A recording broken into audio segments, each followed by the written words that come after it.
Okay, welcome to Chen Chat. It is Wednesday, the 9th of October, which is good. So we're actually on time, I think.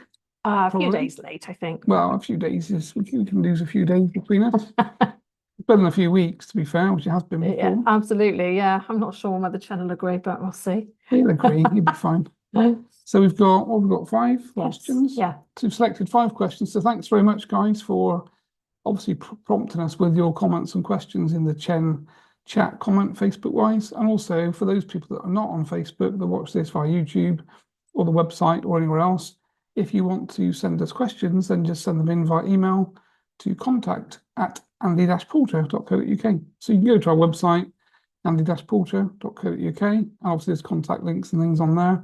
So we can accept any questions coming in from any various formats, apart from instant message, because we're not very good with instant messenger because we get hundreds of messages and we can't keep up. So it tends to be email, really. It's me really that needs to keep up, isn't it? So, but we like to deal with email. Well, I said us, And general us. that's Yes. And anybody that does have a question, then if we ask it, I direct them to the YouTube channel afterwards, a couple of days later. So they get to see it that way. Yeah, perfect. So we've got a few ways really that the videos are going out: Facebook, YouTube, and then of course the website when we get around to uploading them there as well. So it seems to be lots of things to do always, but we are trying to keep up. So thanks very much for kind of bearing with us if you're waiting for Chen Chats to come. So we're going to try and, we keep saying we're going to try and make it regular and schedule it, but we haven't really got around to that. Too badly now. Really. No, I think we're quite good. Okay, so let's get on with getting Chen in. So basically, I think I'm ready to go. You've got the questions. I have. Okay, so we're just going to move the mouse out of the way because he's wanted to move that. And I'll hand over to Chen. Good day, my dear. Good evening, Chen. Well, it's good evening for you. Good day for me. Yeah. Yes, it is evening. It's dark and it's wet and it's windy. It's cold, actually. Well, you choose to live in the United Kingdom. I know we do. It's the same in the summer. Well, yes, that's very true. Yeah, just not quite as cold, probably, but yeah, winter cardies are out. Yes. So I'm very excited to be here, obviously, to connect with our audience. And as you know, I love to answer questions. And the more difficult the question, the more inspiring and interesting from my perspective. So anyone that's interested in or has interesting questions that they would like to provide us with, then I would be more than interested and more than happy to obviously answer those in the way that we do from a perspective of truth and integrity. Okay, thank you very much. Thank you.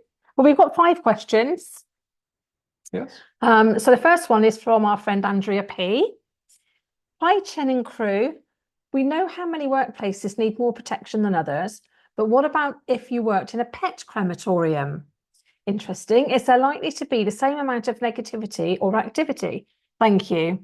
Yeah, it's a very interesting question because we don't very often talk about animals and pets particularly. And I guess from your perspective, we talk about entities and we talk about discarnate spiritual beings, people that have been in their human body. But of course, everything is energy on this planet. Yes. And obviously animals have a spiritual intelligence and a physical body in the same way that humans do. Humans have a spiritual intelligence, obviously a spirit, and then they have the physicality. But of course, the big difference between animals and humans really is the level of intellect. So if we look at most animals, the actual level of programming that they're running from their own conscious perspective and genetics is really to stay alive. So they are incarnating on the planet and they're here. If they're a dog or a cat or something else along those lines, they obviously have the programming in their genetics to be a dog or a cat. And generally they don't like each other, as we all know. No, that's very true. Yes, and of course they don't know why they don't like each other. Because of course, if you had a young puppy with an elderly cat, they would become the best of friends generally. So it's this programming we're looking at. So from that perspective, animals obviously have and carry fear, and obviously fear is a vibration, and fear attracts negativity, as we very well know. And of course, animals generally are living in that program continually. They're effectively thinking that they're fighting for their life every day. They're looking for food to maintain themselves. Of course, they live in that space. But of course, when we talk about animals that live in conjunction with humans, they become loved and petted and looked after. And of course, they move out of that programming to a certain degree. Yes. But this is why, of course, with dogs and cats especially, you only have to treat them badly once, and they remember that. Yes. And Yep. they hold you to account generally, because of course this is their programming. So effectively, they obviously when they pass, there's levels of vibration, levels of fear and negativity that are probably ingrained into their subconscious being, so to speak. But they certainly don't have the same problems that humans have in terms of, like, animals can have entities attached. They don't generally have discarnate spirits attached to them. But of course, if you took an old lady, let's say, that'd been living with a cat for a long, long time, and she was living on her own, effectively, the two would become a union and they would bond energetically. Yeah. And when that cat died, or when the human died, they could stay connected to each other. So pets can have attachments in a very similar way to humans. But from the pet crematorium question, I would expect it not to be a real problem. Right. Does Right. that make Okay. sense, my dear? Yes. Yes, it does. Yes. Thank you. It's difficult, isn't it? I remember when Florrie, our other little Yorkie, died. The next day, I heard her walking around the kitchen, and a friend of mine said, "Well, where else would she be?" But it was very obvious that she was still attached to us. Yeah, Really. of course, the spiritual energy is still there. Yeah. The spiritual intelligence can still be there. And of course, if you're very, very connected in a loving way, that union and bond is very strong. And sometimes, of course, the animals find it difficult to break that connection. And when you talk about them, you basically attract them because, of course, everything is vibration. So the more you talk about your deceased animals, pets, and friends, the more you attract them into your space and vibration. Yes, yes. So do we need to check that our pets have moved on? Like we do the bereavement service for relatives, humans. Could we do with doing that with our animals? We could do that. Okay. Yeah, of course we could. Yeah. I mean, in general, again, animals are running a different program and have a different emotional state to humans. But of course, they can stay connected when they've died to the primary human that they were connected to energetically. And of course, this is why many people still see them or feel them. Yes. Or you may see a shadow in the corner of the room and you think, goodness me, I think that was my pet, my dog or my cat or something. So they do hang around. Yes. Okay. Thank you. Perhaps that's something that you can do for me later. Yeah, just check you like that to keep me busy, do you? Oh, I'd hate to think I'm keeping her here, but I do miss her. Yes. Yeah. Okay. Thank you, Chen. Thank you. Thank you for the question, Andrea.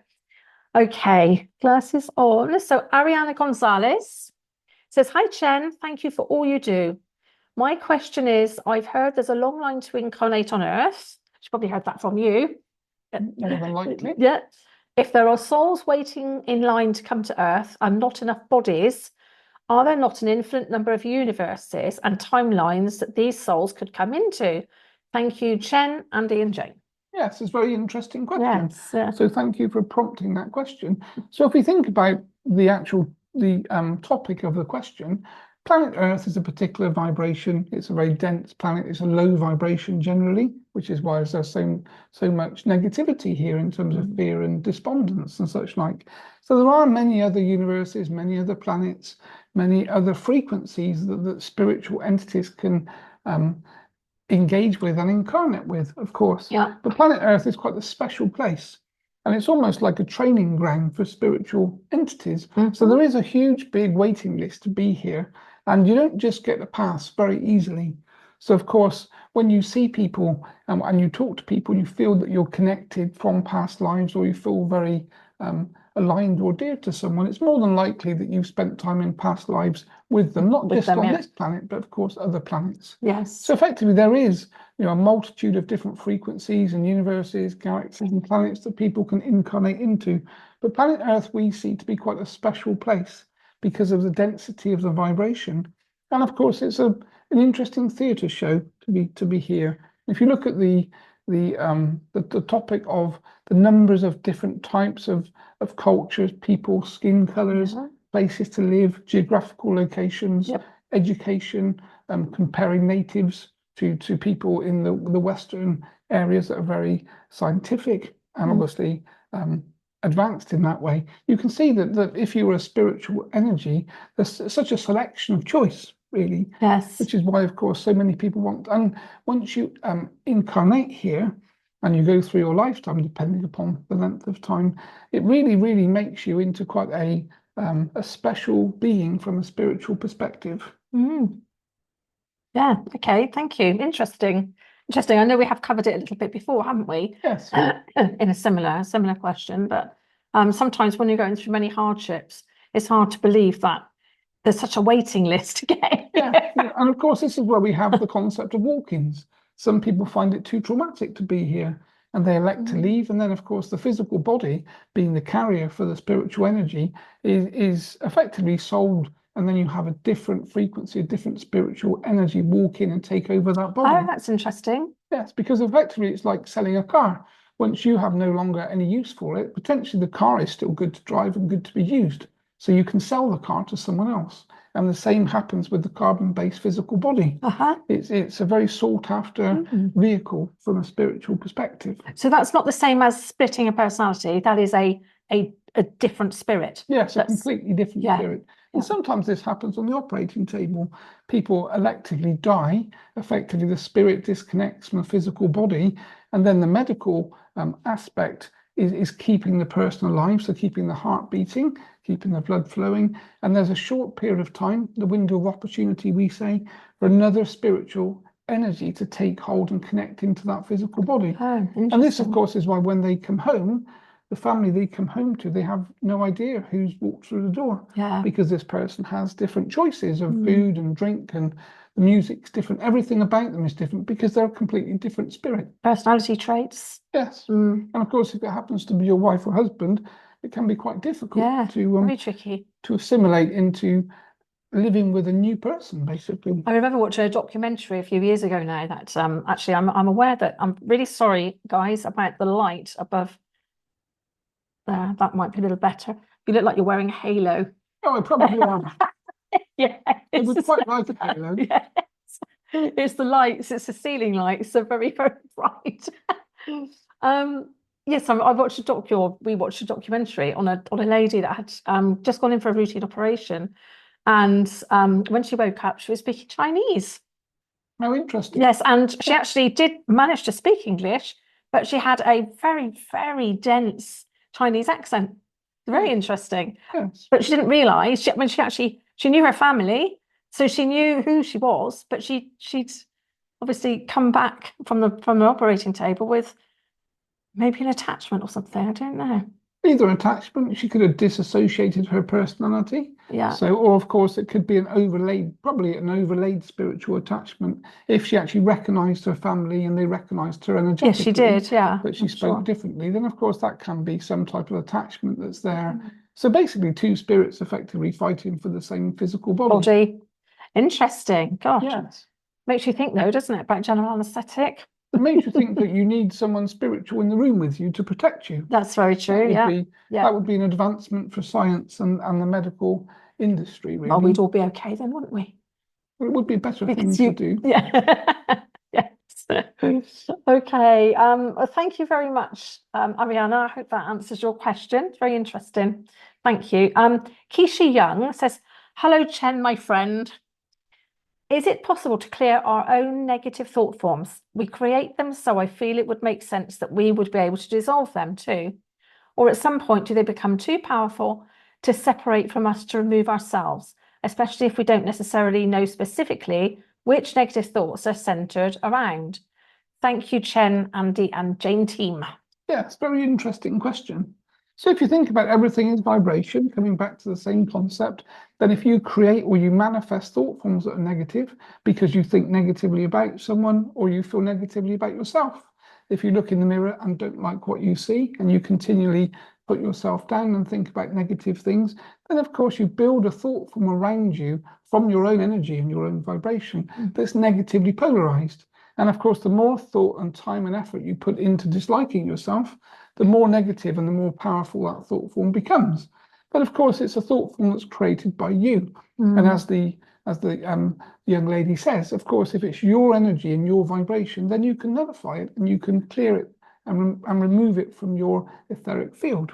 So again, everything that you make, you build, you can change. And of course, energy, once you create it, you can't remove energy, but you can change the vibration. And this is what we talk about with everything spiritual. If you manifest and create some type of polarized frequency, once you've created it, you can't remove it completely because it's energy. But you can change the form of it, so you can make it positively polarized as opposed to negatively. So you can start to think about yourself in a positive way, start to love yourself, start to realize that you are just this physical being in this physical suit, basically, that you won't need once you pass on. And therefore, you shouldn't be too hard on yourself, and you can love what you see. Okay, so if we have a negative thought form, what you're saying is it's out there, but we could turn it around. Yes, you can change it to be a positive, and you can re-assimilate it back into your own frequency. Okay, fabulous. Thank you very much. Thank you, Keisha. So, Breen McCabe, all these shows on TV searching for ghosts. Ghosts. Yes, yes. The ghosts always say help, but the shows, as far as we know, never help. I'd love to see a show where they get to move on. Is there a future in this type of show or work for you guys? Those little sweetie ghosts, they need help too. Yes, very interesting. Yeah, very we like that one. And of course, it's ghost season. It's October. So Halloween is approaching. Yes. So effectively, it's quite a topical conversation. Yeah. So from my perspective, my dear, there are two conversations here, really. So when we talk about ghosts, the way that I would explain ghosts, a ghost is a frequency imprint that's left behind. So if a person walks down the stairs every day of their life, and they do so for their whole life in a certain house or something, then of course their energy becomes imbued into the property. And if they're very emotional people, that energy and vibration is quite strong. And then when they die, the spiritual part of them, in theory, would move on. Yes. But the imprint of them coming down the stairs could be left over. And then psychics and mediums, primarily, or if the vibration changes of the planet at certain times, people may see the imprint that's left. But of course, the difference between a ghost, from my perspective, and an actual spirit is a spirit you can converse with. You can talk to a spirit because, of course, they were once human. But the ghost concept is an imprint that's left. So when we talk about old buildings and places that people see the same thing happening, see someone walk through a wall, let's say. Yes. It's probably not the spirit that's doing that. It's probably the imprint of the energy, which we would term as a ghost, if you like. Okay. But it's just an imprint that's being replayed. Of a person that actually walked through that area.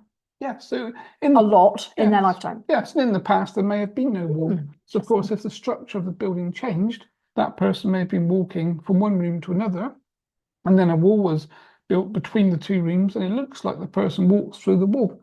But of course, the wall wasn't there before. So that would be the imprint that's left.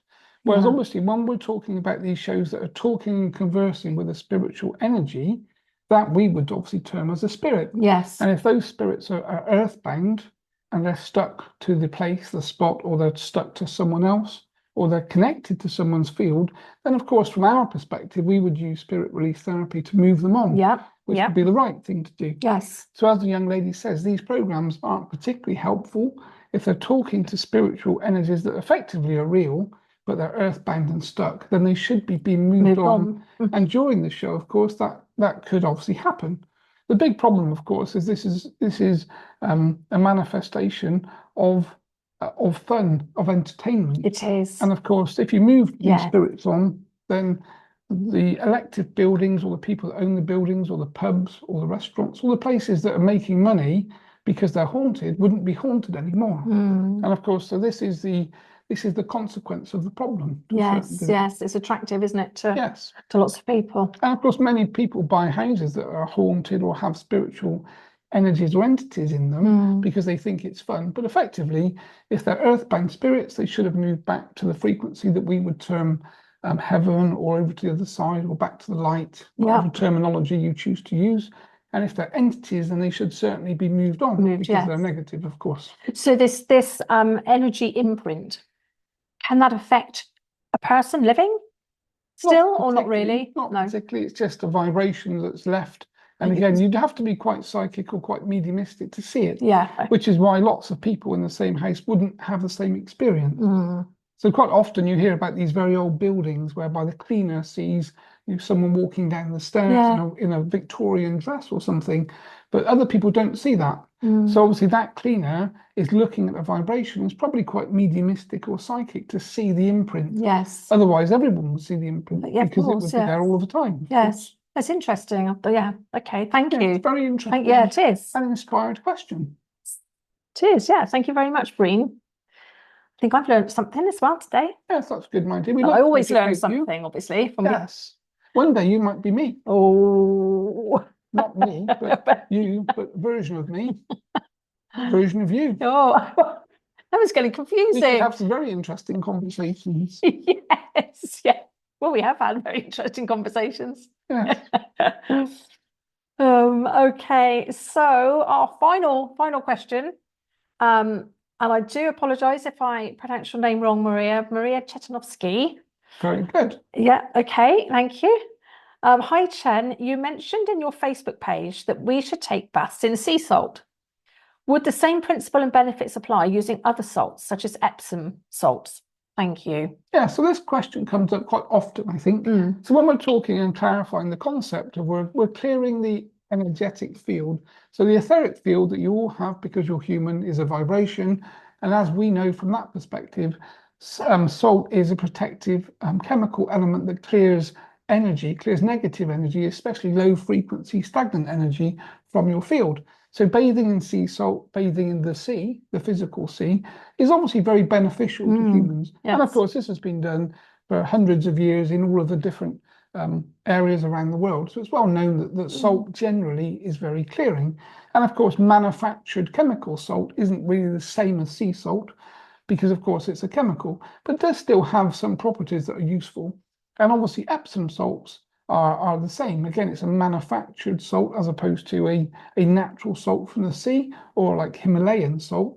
So the natural salts are better generally because, of course, they carry a stronger vibration. Because obviously, if it's sea salt, it's natural. It's natural. It was seawater that's been dried, and of course, that creates the salt, and that creates a very strong vibration, which really helps to clear your field.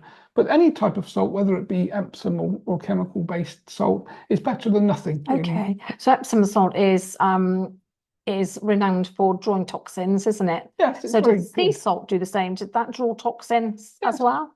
As well as clearing? And if you sit in a bath with lots of cupfuls of either salt, you'll find that you'll spend quite some time on the toilet. Yes, I'm probably quite thirsty for a little while. Yes.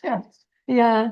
Well, there's a bit of a difference between swimming in the sea is very good for you, but it's so cold, isn't it? But there's many Nordic countries in Europe that actually make that a daily practice, isn't there? Yes, obviously, all of these things are good for you because, of course, everything that helps to cleanse the blood and activate the lymphatic system to drain toxins is good for you. Yes. So jumping into a freezing cold bath is obviously good, not particularly fun. No, I'd rather have a hot bath, I think. Yes, a hot bath is better would be from my perspective too. Yes. I also, when I was alive, wouldn't really have taken to a freezing cold bath particularly. No. Why would you when you can sit in a hot one? That's quite nice. Well, I think the idea in some practices is that you go from hot to cold, don't you?